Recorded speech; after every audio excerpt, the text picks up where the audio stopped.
This is NC Spin, an unrehearsed discussion on issues of interest to North Carolinians. Now, here is your moderator, Tom Campbell. Welcome. You've heard and read the spin the media and the politicians have put on the issues of the day. To get the correct spin on what's going on in North Carolina, let's introduce you to our panel of experts. They include back and well Chris Fitzsimon from NC Policy Watch, political consultant Doug Raymond, political consultant Brad Crone, and syndicated columnist and author John Hood. Well, this week we've got an interesting show for you. We're going to talk about movement on HB 2. We're going to talk about enough is enough, and we'll talk about a political update. And of course, as always, we'll ask the panel to tell us something we don't know. North Carolina has been the subject of controversy since Charlotte passed an ordinance requiring transgendered bathrooms, and the legislature responded with HB 2. For some weeks, there have been behind-the-scenes conversations going on how to compromise this lingering issue that's cost our state millions of dollars in revenues. And this week, we thought there was going to be some movement on the issue. A proposed deal between the legislative leaders and Charlotte leaders offered some hope the ordeal might be coming close to resolution. Charlotte was to repeal their ordinance in exchange for the legislature repealing parts of HB 2.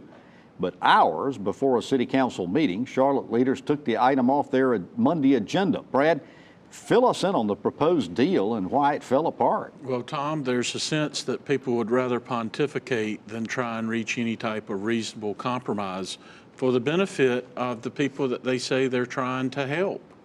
And it's really frustrating. It saddened me earlier this week when we saw that happen. For the last 3 weeks, there have been real serious discussions behind the scenes, highest level, high channel, back channel discussions with the city of Charlotte, with the mayor, city council members, with the legislative leadership. Charlotte Chamber of Commerce was involved. Chamber of Commerce. There have been a number of high-profile players who have stakes in this game who have really worked to find a reasonable accommodation, compromise, and there was a mistrust, I think, between the city of Charlotte and the legislature, and the deal fell apart.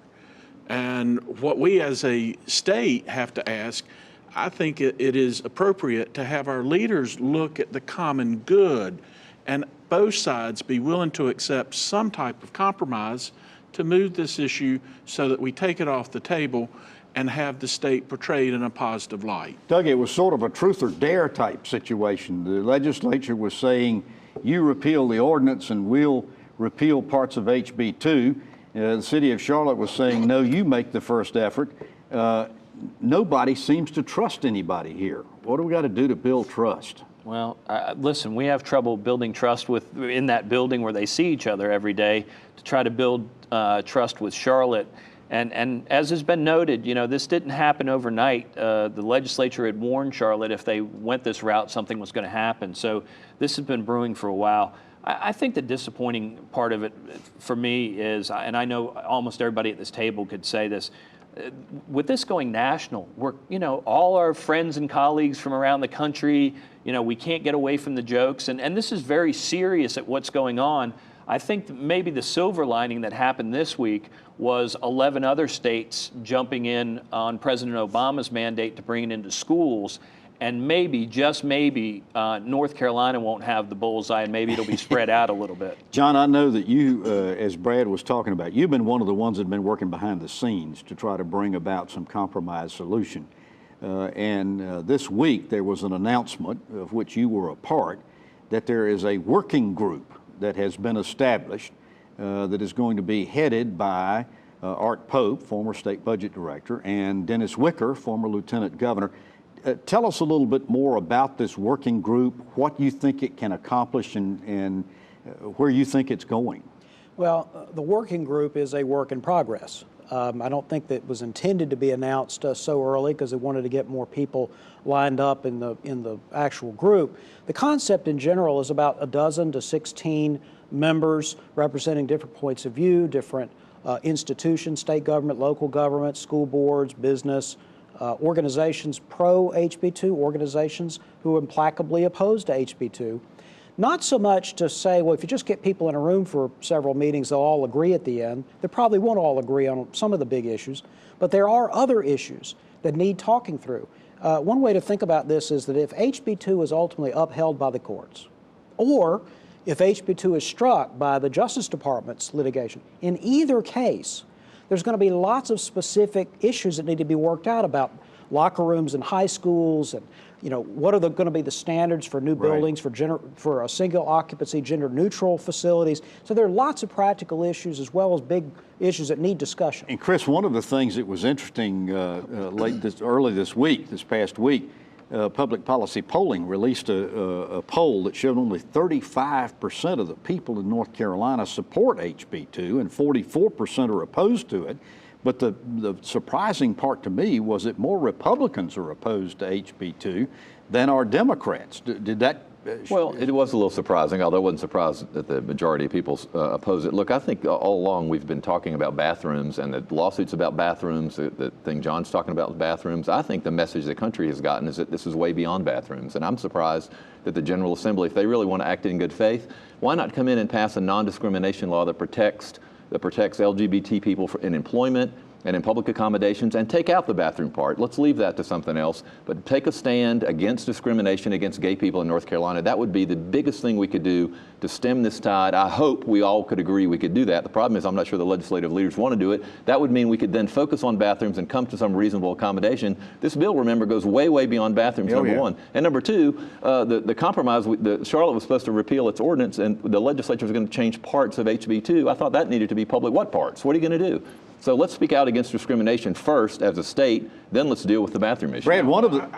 I would say this, in the discussions that I've heard, dating back 3 weeks ago, that was on the table.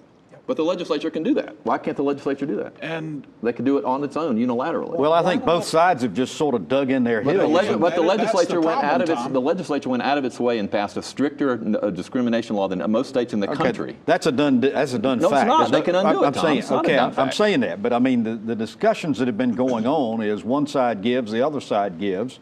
If the city council did not trust the legislature and the city council had rescinded its, let's face it, non-enforced ordinance. In other words, the city council was being asked to do something purely symbolic. If after that the legislature didn't do what it said, the city council could have reenacted the ordinance that still wouldn't have had any force. In other words, there is a fundamental... But that goes vice versa too, doesn't it? No, the legislature's not going to repeal parts of HB2 and then put it back on a week later. That's not going to happen. Well, go ahead. Well, I just think that, this shows the battle that you're facing and the mutual distrust. And the only way you're going to build the trust is sit down at the table together and talk. So are we back at square one?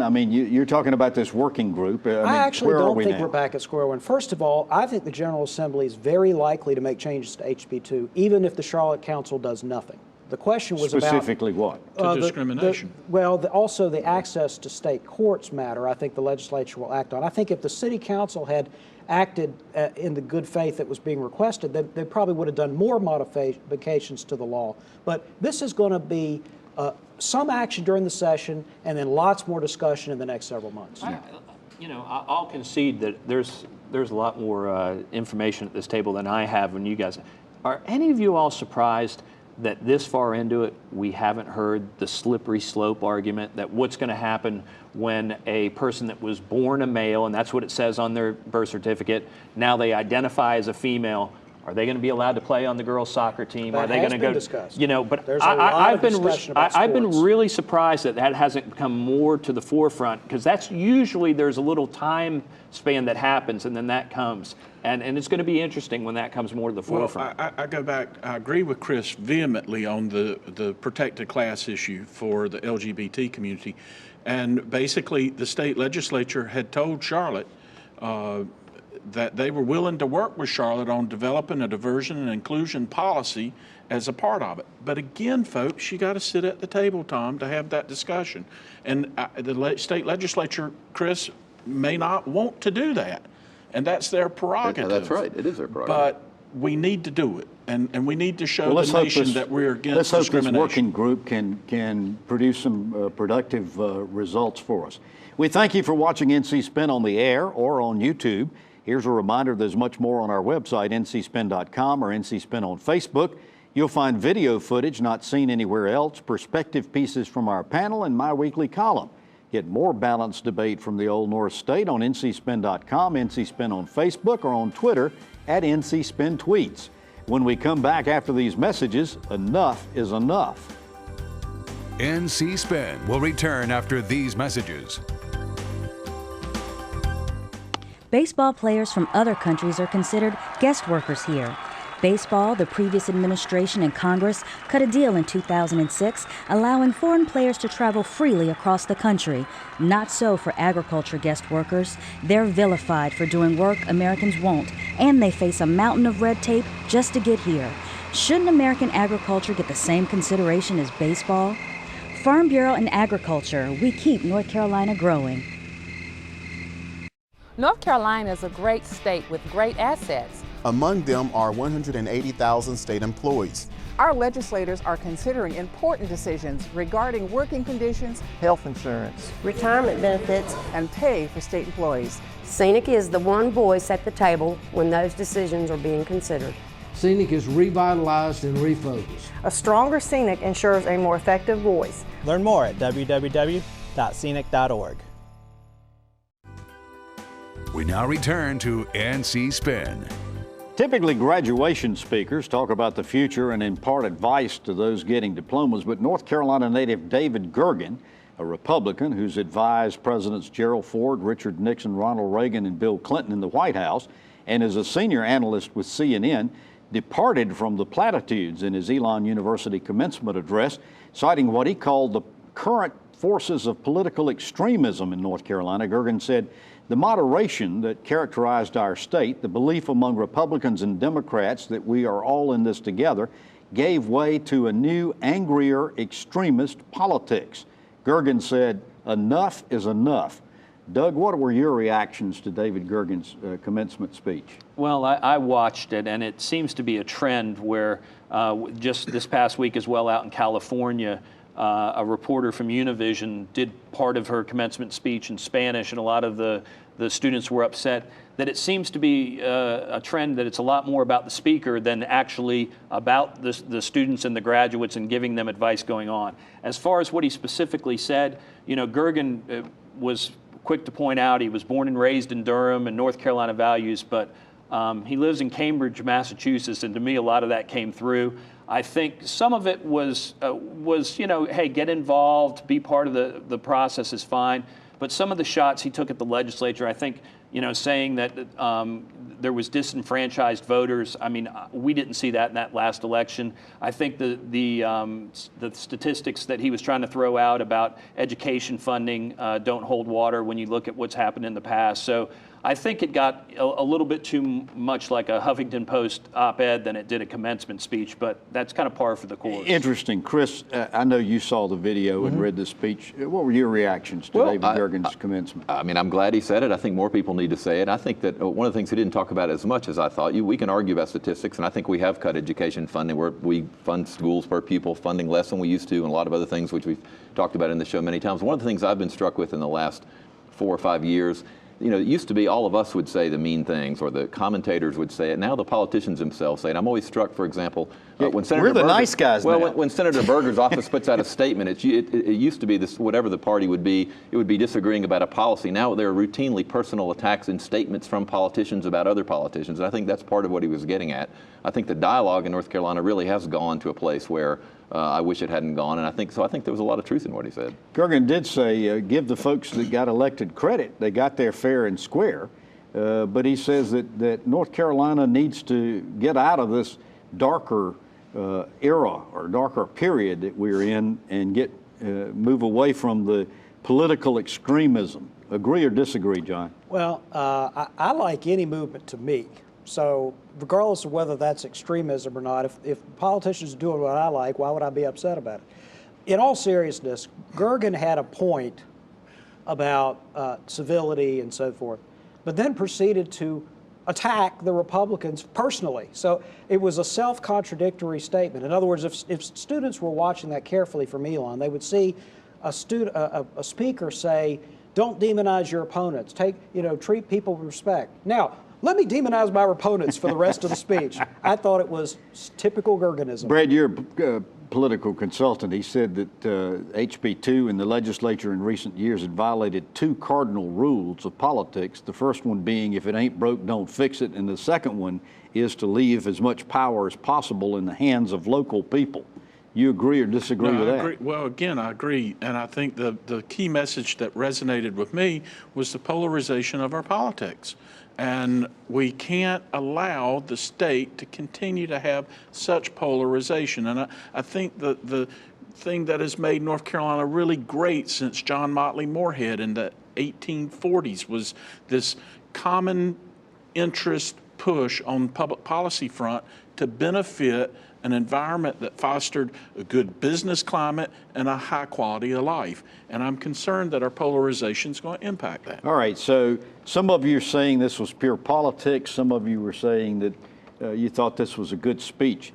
I want to go around the table very quickly. What impact, if any, do you think this David Gergen, because it's gone viral. I mean, people are watching it all over the United States. I think it's gone viral intentionally. And I looked at David Gergen's, all his Twitters and Facebooks and everything. He was promoting the heck out of it. And I would like to get back to where the focus is on those students in their cap and gown sitting in the chair and not the person up there speaking. It's supposed to be something to encourage them in their life, not for them to make headlines. What impact do you think it's going to have, Chris? Well, I think it adds to the people's disenchantment with our political system. I mean, he's worked for everybody from Bill Clinton to Ronald Reagan, so it's not like he's some anomaly that's out, some crazy person. I think he has a lot of credibility, and I think it's an indictment of our current political system. John, impact? While I think that Gergen had some legitimate points, I think that in the future this will be used, the video clip will be used as an example of a total lack of self-awareness. He was doing exactly what he was criticizing other people for doing.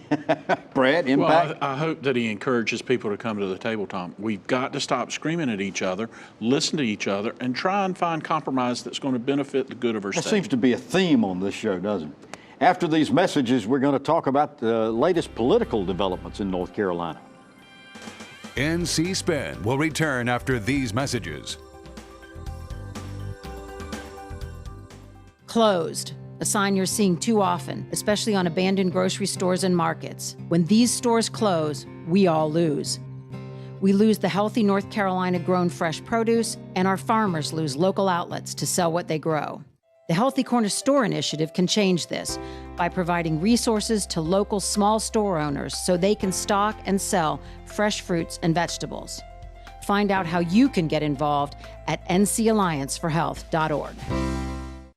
You only get one pair of eyes. Keeping them healthy is critical to your quality of life. Members of the NC Optometric Society know this. These highly skilled doctors have the latest technology and the medical training to care for your eyes and the eyes of those you love. Make sure you visit your optometrist for an eye exam on a regular basis. For more information on keeping your eyes healthy or to find the right optometrist for you, visit nceyes.org. Remember, healthy eyes, healthier lives. You sleep on concrete till your body get immune to concrete.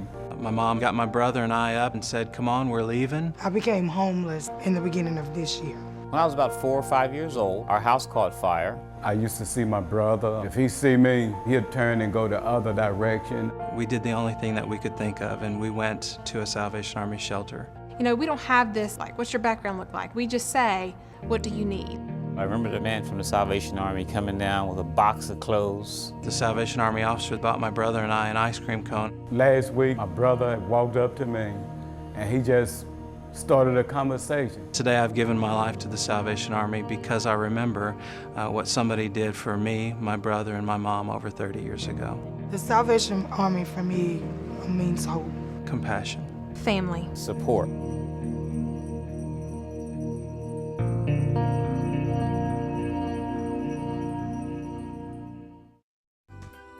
We now return to NC Spin. Few will deny that the 2016 election cycle has been one of the strangest any of us have ever seen before. The presidential primaries are nothing more than a circus, and it is drifting down all the way through the political cycle. This past week, Public Policy Polling released new polls about North Carolina voters, and we want to talk about them. First of all, John, I want to ask you the question. One of the several of the national polls have indicated that both Hillary Clinton and Donald Trump have the highest negative approval ratings of any presidential candidates we've ever had since we started measuring this. What does that say to you, and what do you think is going to happen as a result of it? It says to me that these two individuals are just horrible candidates that nobody likes. I mean, it's pretty straightforward. Those are going to be the two major party nominees.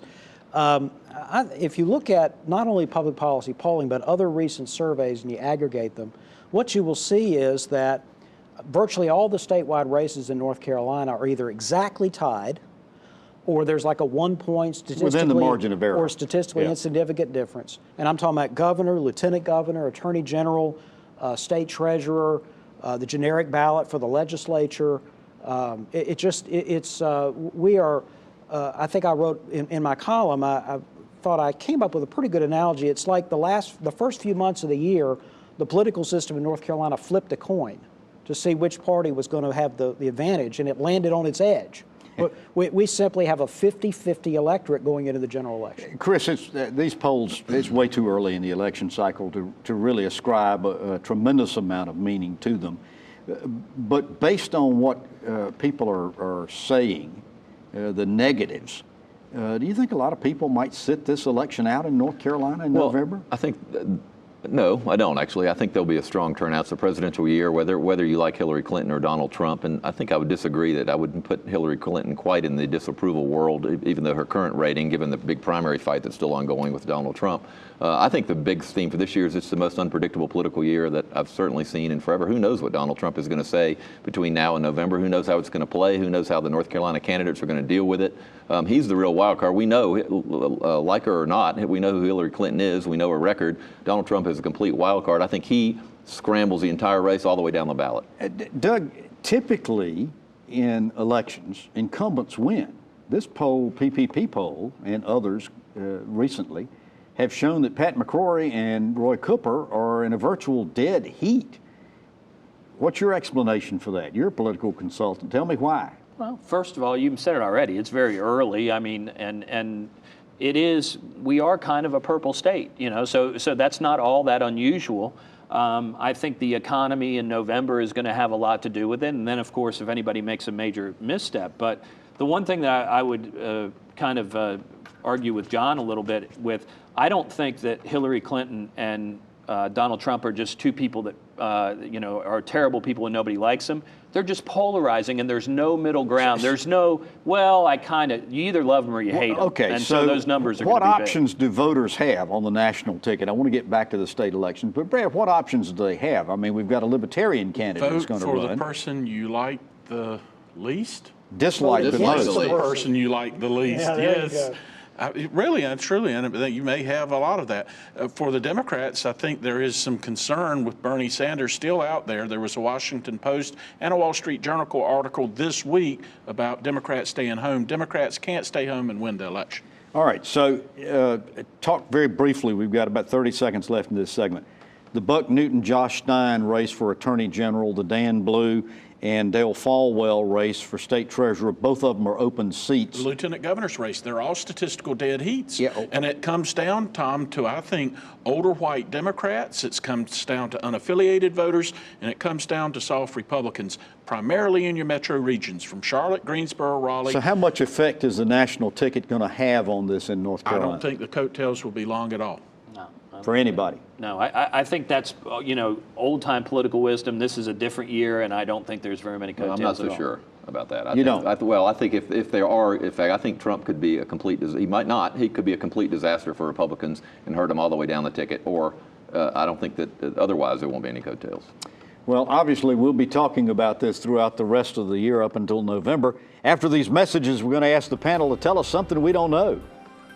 NC Spin is brought to you in part by the North Carolina Farm Bureau. The Farm Bureau and Agriculture. We keep North Carolina growing.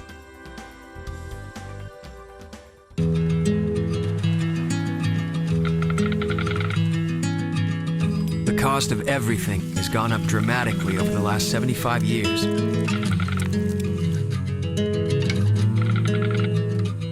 With one exception, keeping electricity affordable.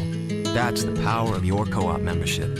Learn more at togetherwesave.com. North Carolina's Touchstone Energy Cooperatives, looking out for you. It's a fact. Patients who receive care in the medical home from a trusted family physician reduce healthcare costs through prevention, early detection, and affordable management of high-cost chronic diseases. Every dollar invested in healthcare matters. Let's invest them wisely, building on North Carolina's medical home model. Better health begins with a medical home, a trusted family physician, the best return on our healthcare investment. Learn about the importance of medical homes at ournchealthcare.com. North Carolina is a great state with great assets. Among them are 180,000 state employees. Our legislators are considering important decisions regarding working conditions, Health insurance, Retirement benefits, and pay for state employees. Scenic is the one voice at the table when those decisions are being considered. Scenic is revitalized and refocused. A stronger Scenic ensures a more effective voice. Learn more at www.scenic.org. This is a part of the show we always enjoy because we don't know what we're going to hear. We asked the panel to tell us something we don't know. John Hood, start with you. We were just talking about polling in North Carolina, the recent PPP poll and others. I just want to say that according to those polls, there's not a single significant politician or group of politicians in North Carolina that the majority of North Carolinians have respect for. Unfavorability ratings are higher than favorable for Cooper, McCrory, the Democrats in the legislature, the Republicans in the legislature, Tom Tillis, Richard Burr, pretty much everybody. We just don't like anybody very much. And Clinton and Trump. Yeah, tell us something we don't know. Familiar faces down at the General Assembly this last week, Tom.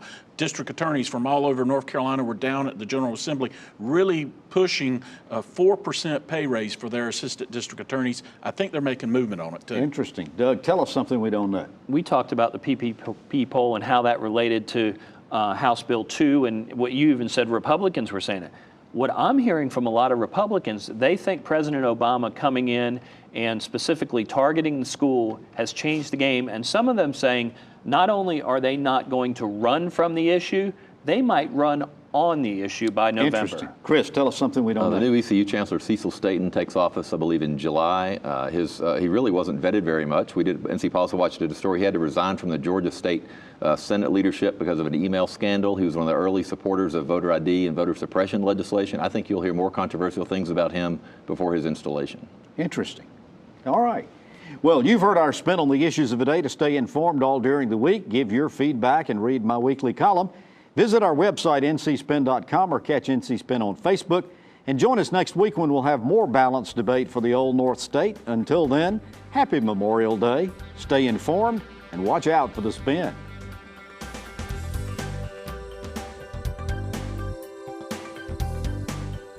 Join us next week and get the spin on issues facing our state.